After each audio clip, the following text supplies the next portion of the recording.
The Devonshire Arms is set right in the heart of the Yorkshire countryside, near Bolton Abbey, and has been in the Duke of Devonshire's family for the last 250 years. Now, the current family still has a say in how all the rooms are decorated, and such is their taste that recently they've built an outdoor tennis court. I couldn't resist a quick game with their coach David before exploring the rest of Yorkshire.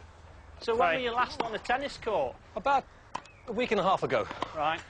I've been so busy with my Heathcliff production that I haven't had as much chance as normal. So you've knocked a few times with Steffi Graf? Just once. She came to see a concert. Oh, I see. And when we had dinner afterwards, she said, "Do you want to play some tennis?" And I went, Right. I'll think about it, you know. Yeah. No, it was terrific. And she really doesn't stop moving. Really? It's almost distracting. She's like a ballet dancer. Right. She's very, very fit, isn't she? That's a winner. I'm singing in the rain, singing in the rain. What a glorious feeling, I'm happy again. Well, after a game, there's absolutely nothing better to do than sample a great Yorkshire tradition.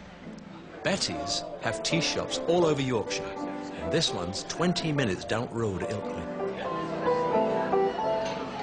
Thank you. Actually wondering about all these cakes. I am expecting friends. I mean, Miss Dando might surprise me.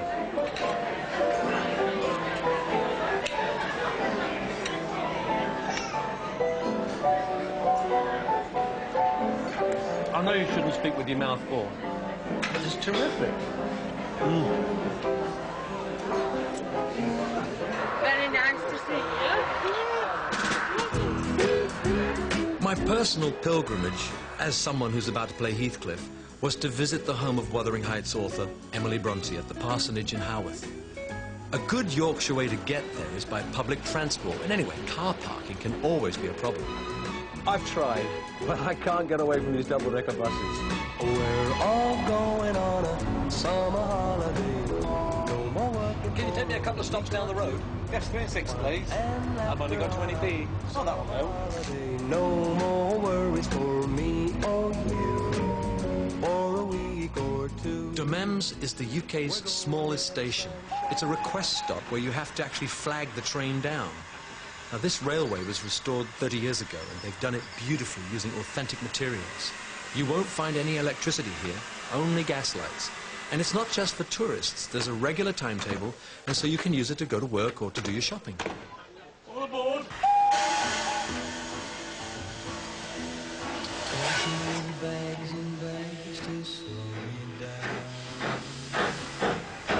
Well, I'm on my way to Haworth. Although I've got a feeling that nearly all the roads in this area lead to Haworth, but I guess there's no better way of getting there than on the Keighley and Worth Valley Railway. This is it. It's fantastic. And I've forgotten how fantastic it feels to be pulled by a real steam engine. And the smell is special.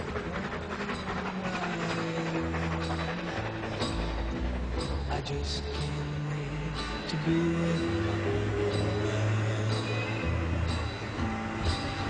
Right, here, Haworth, here we are.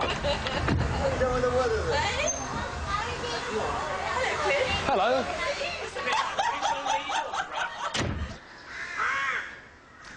Well, this is it. This is the room that, in fact, all the inspiration came for the fantastic novels that the Bronte sisters wrote. Apparently, they used to sort of wander around this table discussing their various storylines, but I've got a feeling they also wandered around plotting because, you know, upstairs you'll see a little tiny booklet, and it's very, very small print of their stories. And they did it because Patrick Bronte, father, the minister here, had bad eyesight, and they didn't want him to see what they were writing, because after all, some of the books they wrote were relatively racy in their time, so that was all kind of plotted here.